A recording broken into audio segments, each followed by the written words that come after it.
today. I'm glad you're here. I'm a couple days early because I won't be able to record on the 1st. We'll get into that later, but for now, I want to recap what I did in May and how my Mop It Up May went. I had planned to finish 3, and I even pulled a 4th just in case, kind of wishful thinking. So we'll see how many I did finish. And then I have plans moving forward, and there's going to be some changes in not what you will see, but for me, well, maybe for what you will see, because you will see certain projects come out a little bit more often. But let's get into that later. Let's get into what I was able to accomplish in the month of May. So first up, this is Snowflake Serenity. This is from the Christmas 2023 issue of Just Cross Stitch magazine. If I'm wrong, I'll put it down below. And I finished it. So I put this on. Well, first of all, here's where it was the 1st of May. Since this was a month-long challenge, I'm going to show you where it was on the 1st of May. So I put this on an 18 count Aida. I wanted all those details to show up more and really pop, more so than they did on white. So I'm real happy with that. That worked up easily. So that's a finish.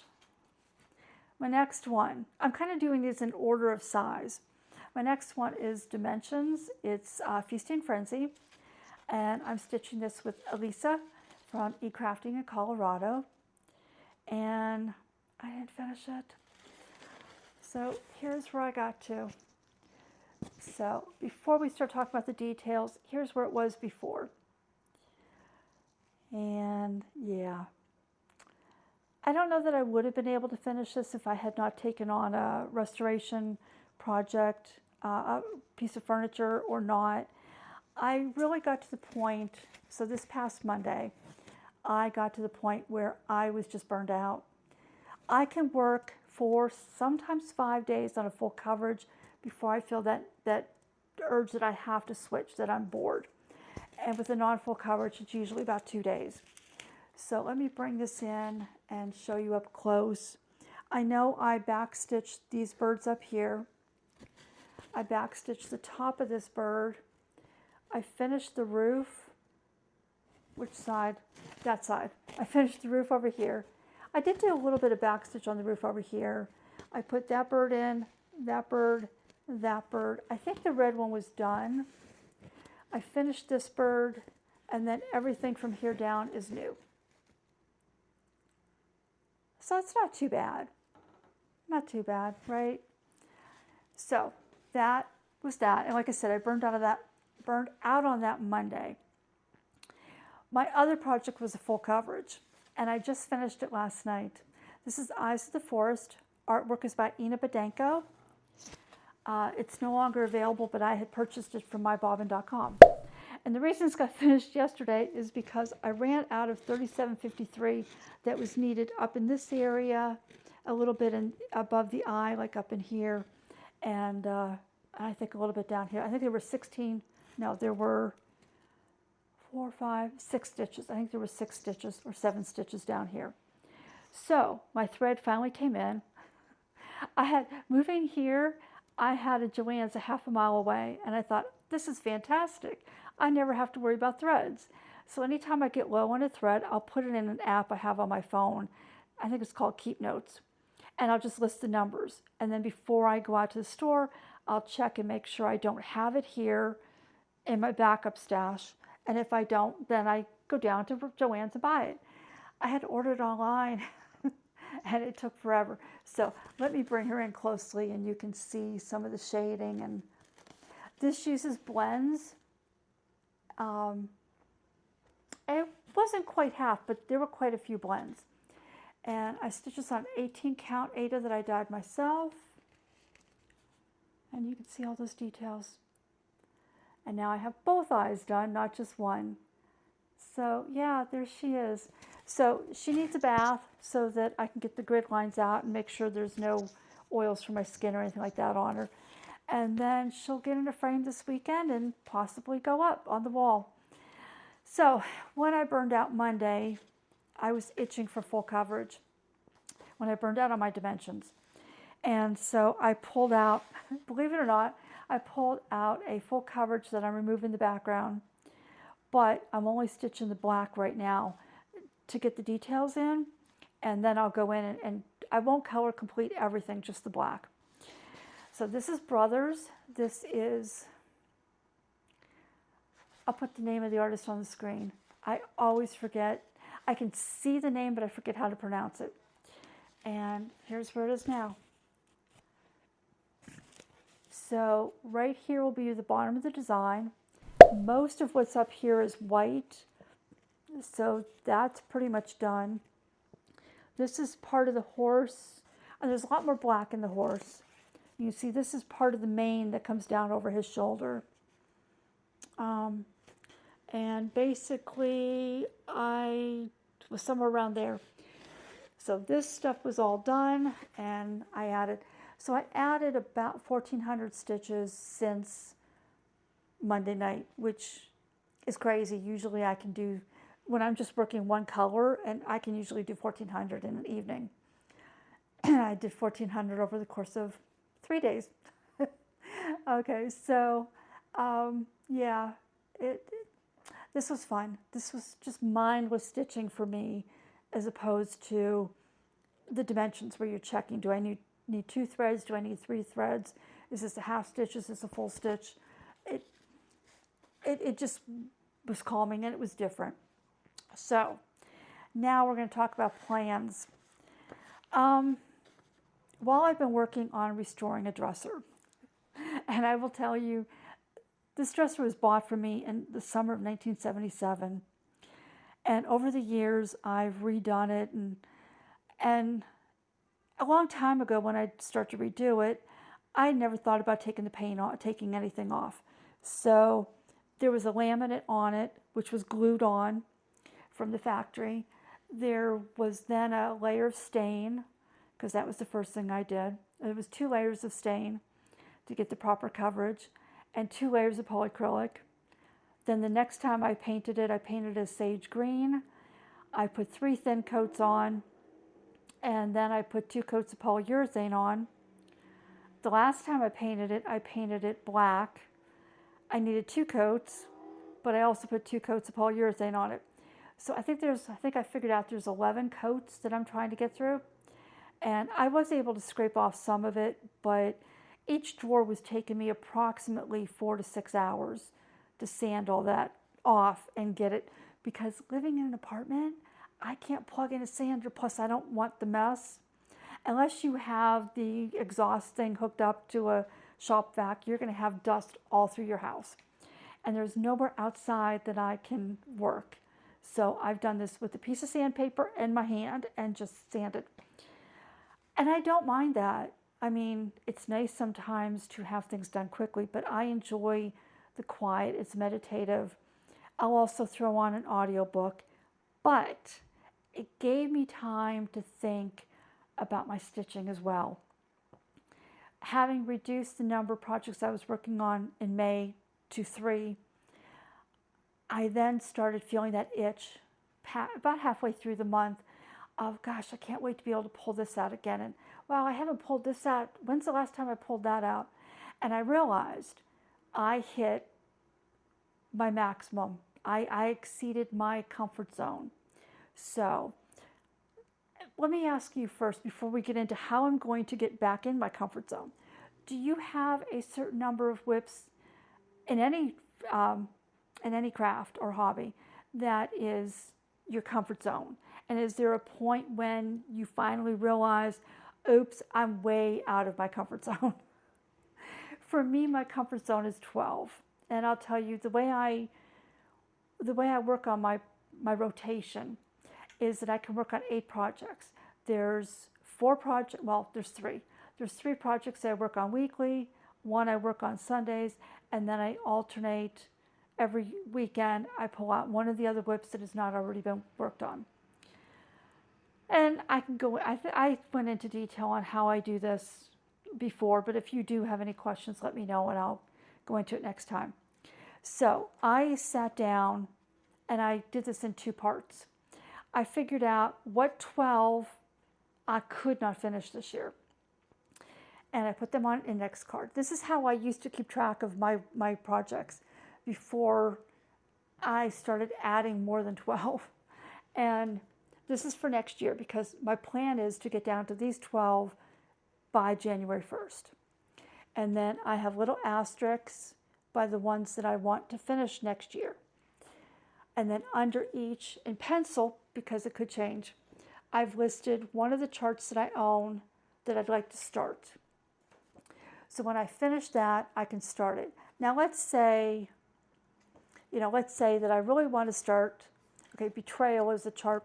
This is Betrayal. It's by Unconventional X Stitch. It's a chart I want to start, but let's say I finish this one first, but I'm really itching to start Betrayal.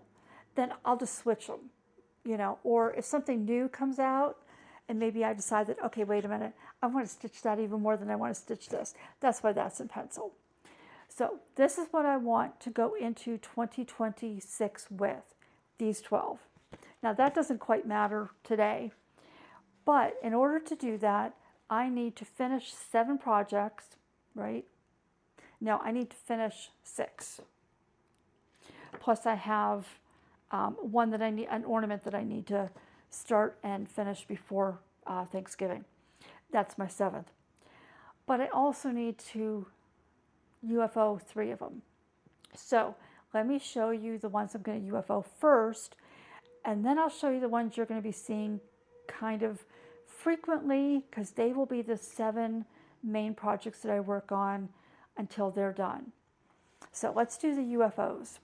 So this I started in December for Flosstube. This came from a book. I think I bought it off Hirschner's, but I don't recall the year. I bought 2 of the books. They were each $5 each, and I don't remember which one. So I made a copy of the image, and I passed on the book. So this is what I did in December, and I don't think I've touched it since. And I'm not one who likes to stitch Christmas for the most part during the year. I can every now and then pick it up and work on it, but it's not something I want to work on with any kind of goals throughout the year. So that one's going to get put away. This next one, I don't think I have a printed picture of it. This is Village Christmas. It's from the Just Cross Stitch Christmas 2023. And I think you can get it. You can go buy PDF versions of Just Cross Stitch magazine. And I believe this is one of the ones that Annie sells as a PDF. And so you saw this not too long ago. I finished this window. But again, even when I worked on that, it was nice to have a little mini finish, but I really wasn't drawn to keep working on it because it's Christmas. So this one's going to get put away. Now, these ones that I put away doesn't mean they can't come out. It just means that, and they really aren't part of my normal whips anyway. I keep them over in a drawer because they're Christmas. They don't stay with my normal whips, which are in a basket down here. This next one is very complicated in why I'm putting this one away. So this is by Paula Vaughn. This is Friendship Quilts. And you can get this as a leaflet still today, or you can get this if you find the Best of Paula Vaughn Book 2. This is in that. I had it both ways because back in the 90s when I started stitching, there were teddy bears, there were geese, there were kits, which were out of my price range at the time, and there were Paula Vaughns. And I had a craft store that sold everything discounted, so I got these really cheap. And then I did have the book because I bought the book, and then my sister bought this for me, not knowing I already had it. So I had this in 2 ways. Now, I didn't do this one, but I stitched a bunch of her fabrics, her charts in the 90s, and I stitched them all in white. And I thought, I'm going to restitch these because I gave them away. They just didn't feel like they fit me. But I loved them, and I figured out what it was that I didn't like them all in white. And so I've been putting them on dyed fabrics, and I love them so much. They have just a different feel to them. They're not as countrified. Is that a word? And so you can see these lines here on the deck. That's all the stitching on the deck. Same with the steps. You can see the line for the steps. that's not stitched in a white. That is not stitched at all.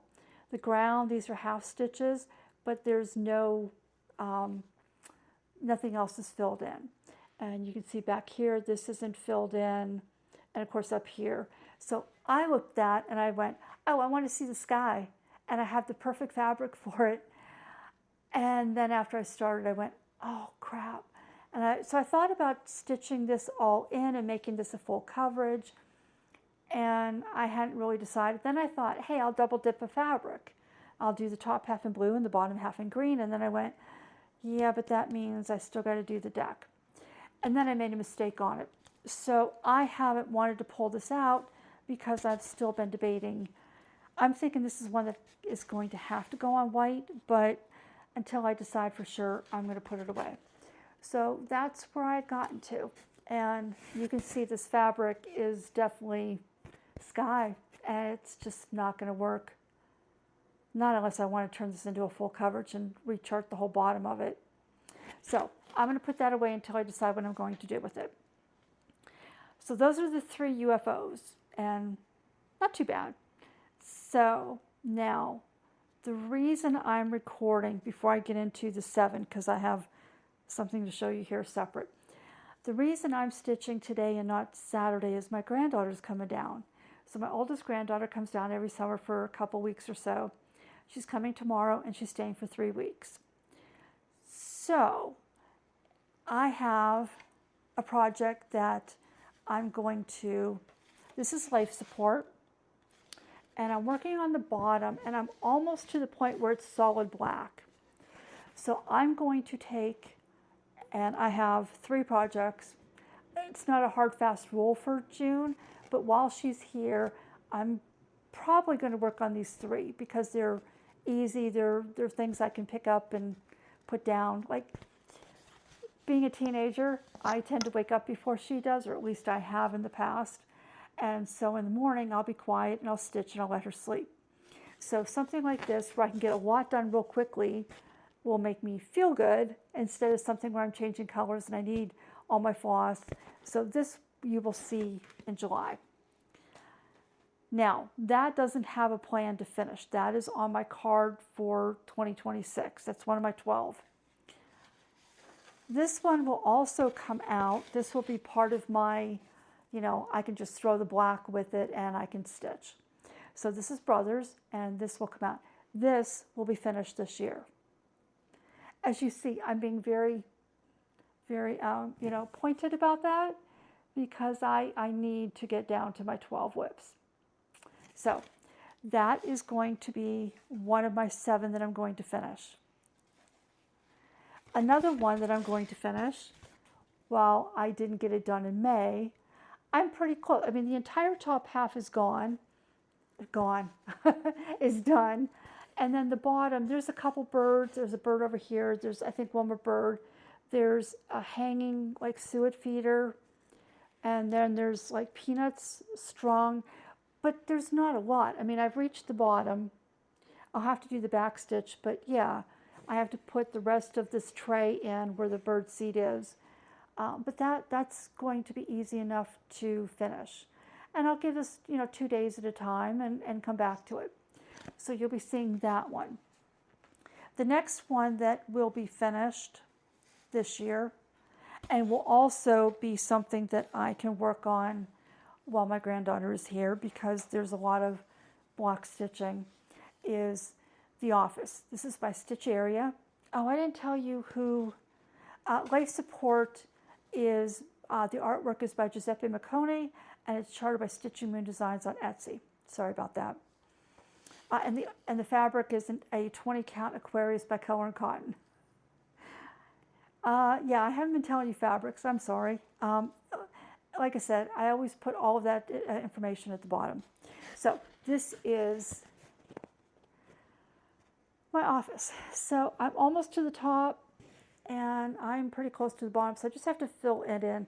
I think I'm at 41% on this, and I think it's like 41.24, something like that percent. But you can get the idea. It's pretty close to being done. So this won't be done, and this one has to be done because it's a gift. This is Whimsy by Picture This Plus. It's an 18 count Ada. So you'll see that one frequently. The next one that has to be finished is one that I never got to in May. And this is my Jim Shore Mill Hill. This is Santa and Cardinal. And it's JS201913 if you're looking for it. And here's what that is. So I have quite a bit done. I mean, these aren't that big, you know, if you look at your hand. I have the entire outline. It won't get any wider. So this, well, down here, it'll be down to here. So yeah, I think I can get that done. So that's another one you're going to see. My big focus piece for this year has already been Only the Lonely. This is by Adrienne Borda, and it's charted by Unconventional X Stitch. And here I am. So this is the bottom page right here, and there's 5 pages across. So there's 3 pages done here. I have 2 more to come over. So there's 2 more pages here, and then I just have to fill that in. So I have 5 of 15 pages done. And a little bit of start on the 6th. So that one is another one that will be finished soon. This one has already been my focus piece now for, what, a month or so? I don't know. Anyway, this is my focus piece. I've been pulling this out on Sundays. It's now, gave it 4 or 5 days. It's now going to get the 8 days to speed it up. And because the pages are small, I can usually do a page each week. So if I pull this out and I do 8 days, I can do 2 pages a month, and I have 10 pages left. So 5 months, should be able to do it. And the next one that needs to be finished for my 2026 plans is Night Fairy. So I have 2 pages done. There are 6 pages in this design. If I just buckle down, I can do it. So yeah, those 2 pages are completely done. I think there's still backstitch that I have to do. I can't recall. I know there's very little backstitch in her, but I think there might be a couple spots that I haven't done. Now the only thing I've done with this is I've changed this because I knew how I wanted to frame it. And instead of doing this 1 strand, I did this with 2 strands, just to give more vibrant color to it. And this is a unknown 16 count. It was recommended to do it on 16 count. So that's that one. So those are my 7. I also have to do an ornament for my grandson, and this is the ornament I'm doing for him. This is Bulbasaur from Pokemon. And then the only other one that you will continue to see regularly, like I said, anything can come out. If I'm getting an itch and I need a day just to work on that because I really miss it, I will do so. And as these smaller pieces are finished, I can start bringing in some of my other projects, you know, just to fill in those days, because I don't want to get back down to, you know, just 1 or 2 projects. So this is Strength. Let me show you the picture. This is Strength. Artwork is by Nicole Payne, charted by Unconventional X Stitch. I'm stitching this on 18 count, very light pewter. And I just want to give her a few days each month. I've been giving her 4 days a month. Let me move that. So that next year I will be able to finish her. So let's see if I can raise her up. That's the bottom. And I'm kind of stair-stepping the pages now, kind of. I kind of came out here and started doing this because I wanted to see more of her face rather than doing that page. But yeah. So that's that one. So that's, you'll see 7 projects pretty regularly. There's a few that will be finished rather soon. Now, like I said, my granddaughter will be here until the 20th. And at that point, the projects that I'm working on, those 3 I showed you, the Life Support, Brothers, and The Office, I'm sure I will be done with them and will want something new. So I will pick up, I'm pretty much, I think I really want to pick up Only the Lonely first. So, but that's one of those projects. There's so much confetti that I need to be able to stop when I'm ready to stop, not when, you know, she wakes up. Now, she would let me finish, but, you know, I don't get to see her very often. So, yeah, July 1st, I will see you again, and, you know, you'll see 5, 6 projects. You will see the 3, plus you'll see something out of these 7. And then moving forward in July, I'll focus mainly on those 7. And then next year, I'll be able to rotate the way I want to rotate. That was a lot of talking, and I hope you are still with me. Okay, if you have any questions, please let me know. In the meantime, have a wonderful June, because I won't see you in June. And I will see you on July 1st. Father's Day is coming up, so if if you're father, have a great Father's Day. And I will see you soon.